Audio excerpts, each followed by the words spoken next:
Bob, as we head into this bitterly cold period in the days ahead, what's been said about the security of our electricity supply? Yeah, very much some concern, Colette, and I can tell you from very personal and immediate experience that it's far from warm out here at the moment. Now, a status yellow ice warning for the entire country has just passed, but another status yellow low temperature and ice warning will come into effect for the entire country from this evening, as well as a snow and ice warning then for counties Dublin, Wicklow and Donegal. So you will expect then that electricity demand will increase as people try to keep their homes warm in the coming days. And of course, when you consider the fact that in November, some half of the electricity generated here was generated by wind energy, and it's actually quite calm and expected to be like that for the coming days. So with demand increasing and supply potentially falling a little bit shorter than what it would be expected, there is concern then about what will happen with Ireland's electricity supply. The Irish Times reporting this morning that EirGrid, the national operator, were quite close to issuing an amber alert warning yesterday. Now, Tánaiste was speaking to Virgin Media News earlier this morning, attempting to allay some of those concerns, saying that households would be very much back of the queue when it comes to any kind of a restriction. But nevertheless, does expect supply to be very tight in the coming few weeks. The projections indicate that the next 2 weeks are going to be quite tight in terms of the supply of electricity, largely because temperatures are going to be very low and there isn't going to be very much wind.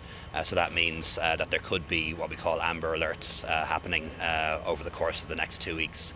But I do want to reassure people that in the unlikely event that there's a shortage of electricity, and that hasn't happened yet, the first to be affected will be the major energy users, the data centres that have their own backup electricity.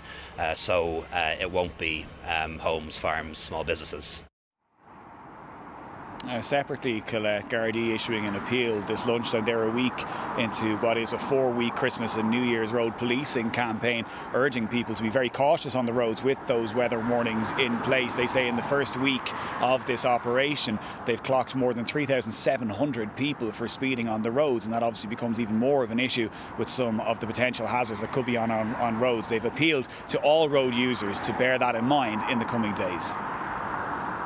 There's currently a status yellow weather warning in force for today and tomorrow, and you can feel it in the air. It's a lot colder today, and as the weather deteriorates, so do the driving conditions. So the Reid appeal to motorists to drive according to the conditions, and that's to take care, slow down, allow extra stopping distance, and also give pedestrians and other vulnerable road users extra clearance when passing. So, Colette, some very, very cold weather expected in the coming days, and as I say, a status yellow low temperature and ice warning kicking into effect into the entire country from tonight, as well as that snow and ice warning for counties Donegal, Dublin and Wicklow.